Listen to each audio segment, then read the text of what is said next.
London markets gain despite UK political uncertainty. Good morning and welcome to the special edition on IG Live on IG.com, Twitter, Facebook and Periscope. UK election results have been coming through the night, and this is where we are as we speak, still with a small handful of seats still to go, no overall majority, that's the message. As had been widely expected when Theresa May, of course, received the green light to go ahead with the snap election back in April. BBC is reporting that Mrs May has no intention of resigning, but her strategy had been to shore up the Conservative majority of 17 seats. Now with a hung parliament, well, the Telegraph is quoting an interview on German radio this morning with EU Commissioner Günther Oettinger, saying that the Brexit negotiations are now unlikely to start in 11 days' time because with weak negotiating partners, there's the danger that the negotiations will turn out badly for both sides. Meanwhile, the French Prime Minister, newly elected, of course, or newly installed, I should say, has said this doesn't change anything. Well, the European market open has shown money going into the London markets. Let's take a look, first of all, at what's happening here in London for the Footsie 100. This is the daily chart. You can see we are now almost at levels having written off the last 2 days of declines going in to that election result. A quick snapshot of where we are in terms of the hourly chart, bearing in mind this has been open overnight on the IG platform.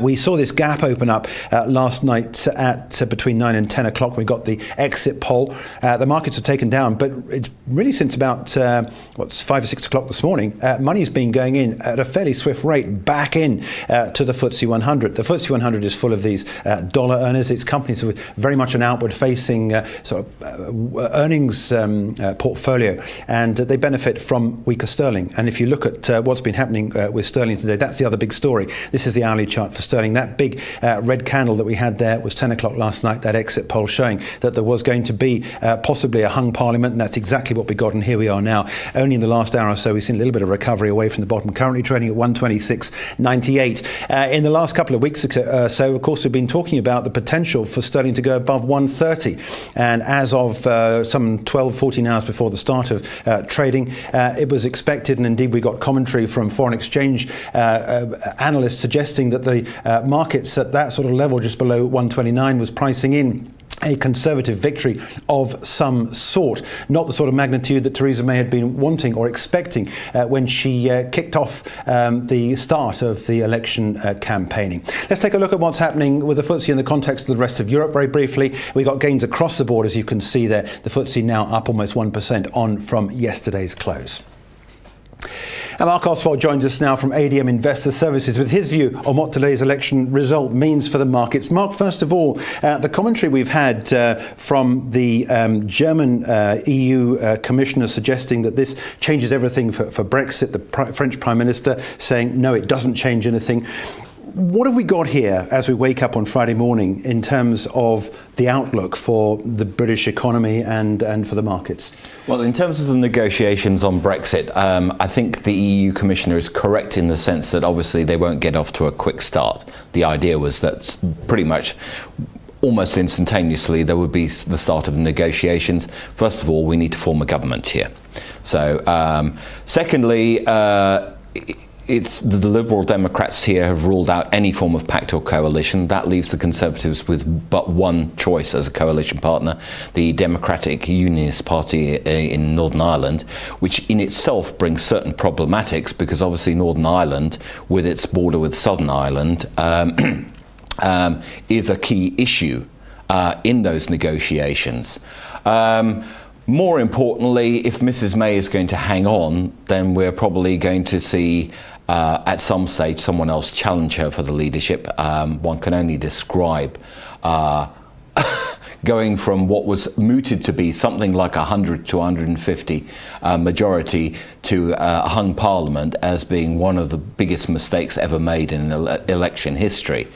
So where does it leave the UK economy? Well, I think the biggest negative that it leaves is first of all, in terms of those negotiations with the EU, in the sense that they would have been hoping for a clear government which would have a clear negotiating stance. Even if they disagreed on items, they would at least then know precisely where the UK was coming from, and they would know their own stance.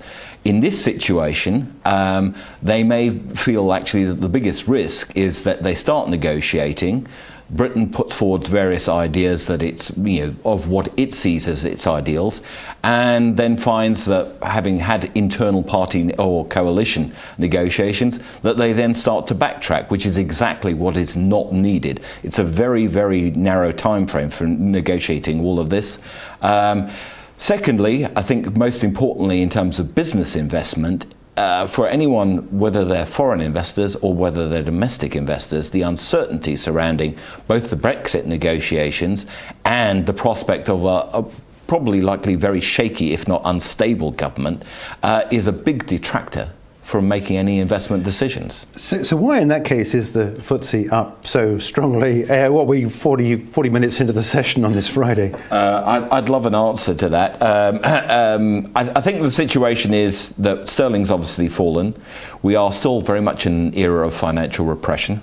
So when people see a currency fall quite sharply, their instinct in this era in terms of reaching for potential areas of return is to reach for those indices where you've got a potential for a rally due to the currency fall. However, one has to observe, if this were pre-QE days, one can't really imagine that we would be in this situation where you've got the Footsie up almost 100, almost up 1%.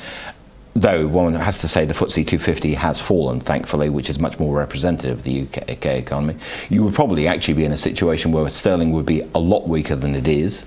The fall thus far, I would call it measured, particularly when one looks at it relative to last year, when one saw that very precipitous fall.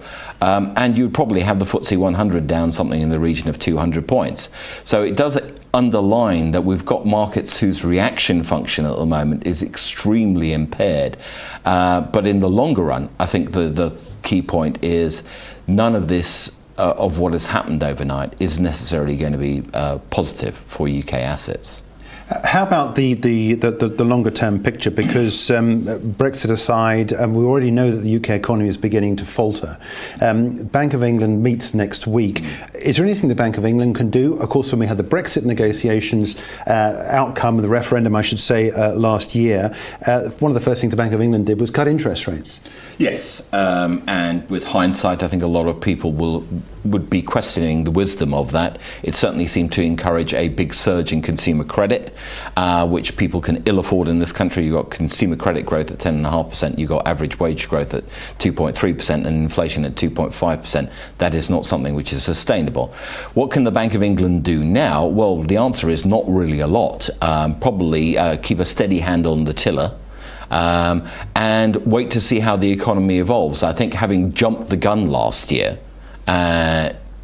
in the sense that... Well, you're saying that they shouldn't have cut interest rates at that point? I think they were very precipitous, and they are now saying, well, the economy's only been relatively strong because of what they did, which of course is a nonsense, because we know that it takes 6 to 12 months for rate decisions to feed through. But right now, A, they haven't got much room on rates. B, inflation is very elevated, and they do have an inflation target. On the other hand, they can't tighten policy for the simple reason that the economy is showing signs of faltering. So their best bet would actually be to just keep a steady hand on the tiller and say, as the ECB loves to say, that we stand ready to act in either direction. So keeping a steady hand on the tiller is probably the most important thing. And that presumably includes more QE here in the UK? Do you think that's a possibility? It's something that's presumably in the background. I think it's certainly got to be considered to be a possibility if the economy starts to slow even more. It can't be ruled out.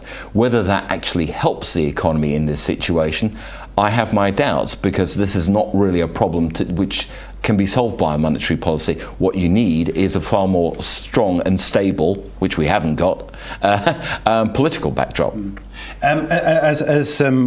your job, you allocate resources, you allocate funds. What is the key trade out of this? Where should the money go? Well, I think we've seen the trend over the last couple of months, particularly since the French election, that there's more money being allocated to Europe, to the Eurozone. Eurozone growth is much more encouraging, and that, in a sense, is quite a good thing for the UK, in the sense that the UK's main trading partner is still the Eurozone.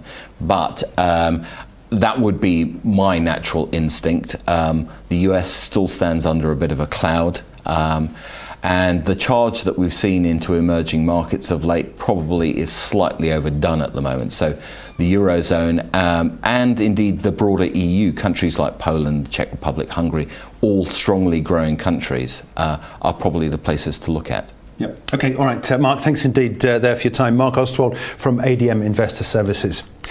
Before letting you go, just a quick update once again on what's been happening with these markets. As Mark was saying, Footsie 250 has fallen a touch. We're down about 2/3%. You can see, in fact, if we push this line further ahead, excuse me, and extending that trend line, you can see in the last couple of days that we've seen the Footsie 250 disappear below that line of support. It's now being supported by this green line here, which is the 50-period moving average. A quick switch onto the Footsie 100, which I think is probably going to be one of the stories of the day, where we've got a lot of money going into the Footsie 100 at the moment. Although the MACD is turning down, in fact, you can see the histograms pointing to potentially downside, but at the moment, at least, money's going into the Footsie 100.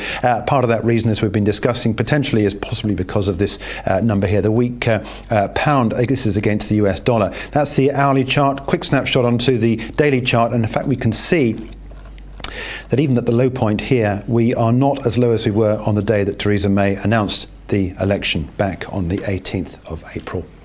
That's it for now. Before letting you go, just another quick snapshot of where those European markets are, and I will be back at 10:30 with Charting the Markets with Patricia Elbaz.